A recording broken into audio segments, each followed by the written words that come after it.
Selamat datang di Bahas Anime, tempat di mana kita membongkar misteri terbesar dalam dunia One Piece. Dan kali ini, kita akan membahas salah satu peninggalan paling misterius dari dunia One Piece yang hingga kini belum bisa dipecahkan sepenuhnya.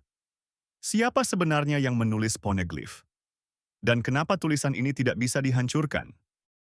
Kalau kamu penggemar One Piece sejati, pasti kamu tahu kalau poneglyph adalah batu besar berwarna biru tua atau merah, dengan tulisan aneh yang nggak bisa dibaca sembarangan. Tapi pertanyaannya, siapa yang membuat batu-batu ini? Siapa yang mencatat sejarah dunia dalam bentuk prasasti abadi? Jawabannya mengejutkan. Poneglyph ditulis oleh suku Kouzuki, leluhur dari klan Kouzuki yang sekarang tinggal di negeri Wano. Yap, keluarga Kinemon, Momonosuke, dan bahkan Oden berasal dari klan ini. Dalam kilas balik cerita Oden, kita tahu bahwa leluhur mereka adalah pemahat batu yang luar biasa. Tapi bukan sembarang pemahat. Mereka menciptakan prasasti yang bisa bertahan ribuan tahun, tidak bisa dihancurkan oleh senjata, dan bahkan menyimpan informasi penting yang pemerintah dunia coba sembunyikan. Bayangkan ini. Di saat dunia diatur oleh ketakutan dan manipulasi, suku Kozuki justru menentang arus. Mereka membantu Joy Boy dan sekutunya menyimpan kebenaran tentang Void Century, senjata kuno, dan kerajaan yang pernah memerintah dunia.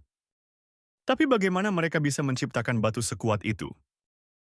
Inilah yang jadi misteri terbesar. Apakah mereka memiliki teknologi dari masa Void Century? Apakah mereka bekerja sama dengan ilmuwan kuno yang setara dengan Vegapunk? Atau mungkin mereka menggunakan kekuatan yang berasal dari energi kuno yang kini sedang dicari oleh Vegapunk. Yang pasti, kemampuan untuk menulis di atas poneglyph dan memahami isinya hanya diwariskan secara turun-temurun. Dan itulah kenapa Robin jadi sangat penting dalam cerita. Dia adalah satu-satunya orang yang bisa membaca poneglyph, menjadikannya ancaman besar bagi pemerintah dunia. Dan jangan lupa, tidak semua poneglyph berisi informasi biasa. Ada 3 poneglyph merah yang disebut Road Poneglyph. Mereka menyimpan koordinat menuju pulau terakhir, Laugh-Tale. Jadi orang yang bisa membaca dan mengumpulkan semua Road Poneglyph bisa membuka rahasia One Piece. Pemerintah dunia sangat ingin menyembunyikan semua ini. Mereka takut sejarah lama terungkap. Mereka takut dunia tahu siapa sebenarnya musuh besar mereka 800 tahun yang lalu. Dan mereka tahu, jika poneglyph terbaca, seluruh tatanan dunia bisa runtuh. Jadi ketika kamu melihat poneglyph di cerita One Piece, jangan anggap itu sekadar batu tua. Itu adalah simbol perlawanan, simbol harapan, dan petunjuk menuju kebenaran dunia. Menurut kamu, apakah masih ada suku lain selain Kozuki yang terlibat dalam penciptaan poneglyph?